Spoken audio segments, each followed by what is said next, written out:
Hearing that Marcelo was leaving Real Madrid was something predicted in advance. But when it happened, the waves of victory still left people feeling nostalgic and regretful. They remember a time when this defender stirred up the left wing with his attacking skills and ball control, embodying the essence of a true samba dancer. However, the way the Bernabeu parted with Marcelo is reminiscent of how the club let go of legends like Iker Casillas and Raúl. Despite that, Marcelo deserves this recognition because he played a pivotal role in Real Madrid's golden era. Let's look back at Marcelo's journey of 16 years with Real, during which he won 25 different titles, and you will understand why he was once considered the best left-back in the world. Marcelo came from a very poor family in a small neighborhood of Rio de Janeiro.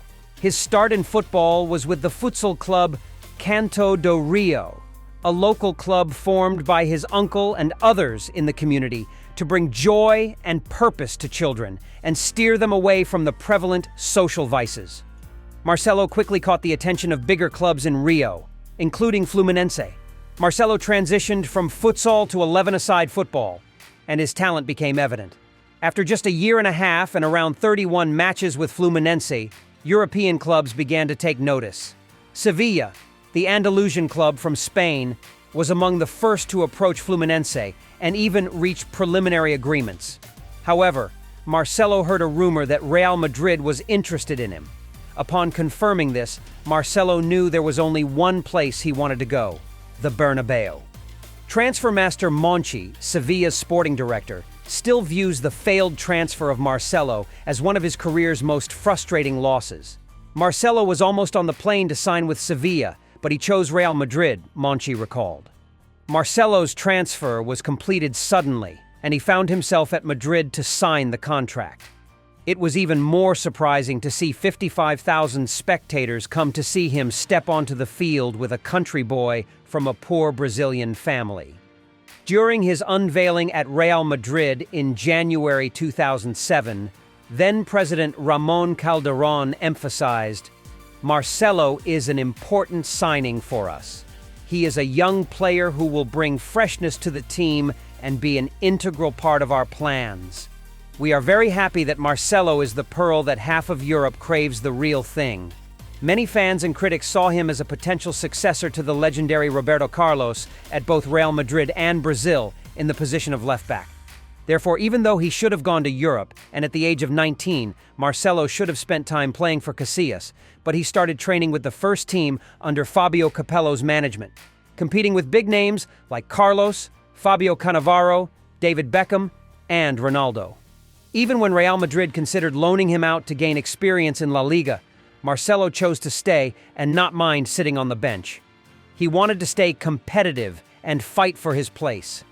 It was obviously a difficult choice as the Real first team were clearly in need of the young Jenner being a regular starter at the time, but in the end, it turned out that the decision was beneficial for all parties. Not just in terms of the opportunity to compete, Marcelo also had to face up with the culture is always very difficult when leaving his ancestral homeland to adapt to another place.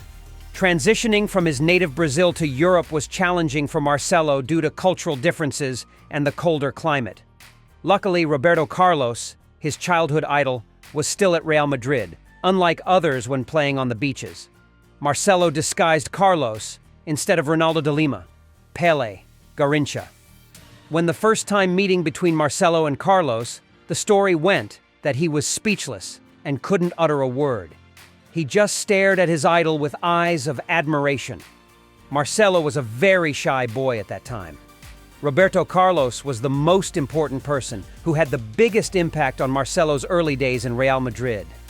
Idol began to become a member of Marcelo's family and his girlfriend Clarice Alves, who also flew to Spain to build happiness with him.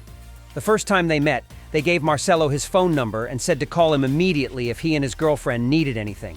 Of course, the couple were shy, but in fact, Carlos helped them many times. He even invited him to spend Christmas together when Marcelo couldn't return to Brazil due to match commitments. Carlos's guidance helped Marcelo adjust and thrive at Real Madrid. He was a child who had the same dream as me, but he needed help during those days. Before going down that path myself, I always affirmed that their brotherhood also bore fruit on the field when the players of Barcelona in the early days adapted to Real's playing style. But this guy was almost invisible, knowing nothing about the tactics of modern European football, make things become terrible. Marcelo's only advantage is the good connection in terms of thinking and instinct of a Brazilian defender with Carlos. On April 14, 2007, Coach Capello agreed with Marcelo playing Los Blancos' debut against Racing Santander's. Match ended in a loss of 1-2. Marcelo's journey at Real Madrid was marked by gradual development and significant achievements. His debut in April 2007 wasn't spectacular, but he steadily learned and grew, especially under the guidance of coach Juan de Ramos, who first experimented with Marcelo in an attacking left-back role. He achieved his first giant mark when he scored a first goal. After that, he also scored 4 goals in that season. His breakthrough came under coach Manuel Pellegrini in the 2009-2010 season, where he became a regular starter, showcasing his flexibility and speed to Real's left wing. He even topped La Liga's assists chart in September 2010 to confirm this defender's rare, hard-to-find assisting talent. However, Marcelo's most significant progress occurred under Jose Mourinho in 2011. Mourinho focused on improving Marcelo's defensive abilities while still allowing him to utilize his attacking strengths. Marcelo's performances in the Champions League, particularly his goal against Lyon, earned him a place in UEFA's Team of the Year.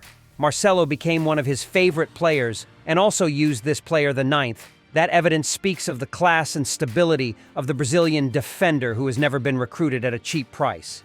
Marcelo may not be too good at defending, but always gives his coaches assurances. Ronaldo's range on the left wing to reduce the defensive duties in every attack without having to worry about looking behind to see if there are gaps. Marcelo's immensity is unquestionable. Every time he appears on the field, star with ruffled hair in the match with the highest spirit and determination. Abarca's journalist said that this defender is the one who decides the fate of the match. There is no art in exaggeration here. Martial is as important as Ronaldo. It is those foundations that enabled Marcelo to win the most prestigious titles with Real Madrid. Throughout his career at Real Madrid, Marcelo played a key role in the team's success, including winning 4 FIFA Club World Cups, 5 Champions League titles, and 6 La Liga titles. He accumulated 25 major titles in total. His Champions League journey is particularly notable. After waiting 8 years, nearly a decade for his chance, he played a crucial role in the 2014 final.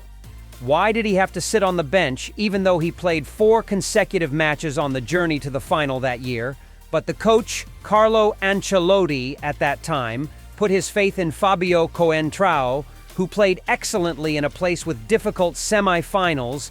Every player is hard to be calm when being benched in final, especially at the top of Europe, but he must respect coach's decision. The Italian strategist tried to appease and promised to Marcelo that he will still be the last important factor in the game. Marcelo was brought in the second half and became one of the golden key to help unlock Letty's strongest defense in the world. Emotions surged after the victory, contributing to Real Madrid's historic 10th Champions League title, La Decima. Marcelo couldn't hold tears. In 8 years, joined Bernabeu's field. He has developed into a left-back and a spectacular football star, and transformed into a leader, and then becoming a leader like his idol, Roberto Carlos. After La Decima, the world has begun to recognize Marcelo's outstanding talent, and since the time of Carlo Ancelotti, fullbacks were valued more and more in supporting. Thanks to that, his performances captivated the world and Mitra stars. He became the leading name in discussions about the world's best left-back. Despite facing huge competition from David Alaba, Marcelo remained a preferred choice for many. Marcelo's impact on football extended beyond his club's success. His flair, skill, and attacking prowess made him a favorite among fans and a respected figure in the football community. In the end, nothing speaks louder about Marcelo's legacy than his achievements and the respect he earned from his peers and mentors. Roberto Carlos himself acknowledged Marcelo's superior skills and intelligence with the ball, marking him as one of the greatest left-backs in history. Marcelo's journey from a poor neighborhood in Rio to becoming a Real Madrid legend is a testament to his talent, hard work, and resilience.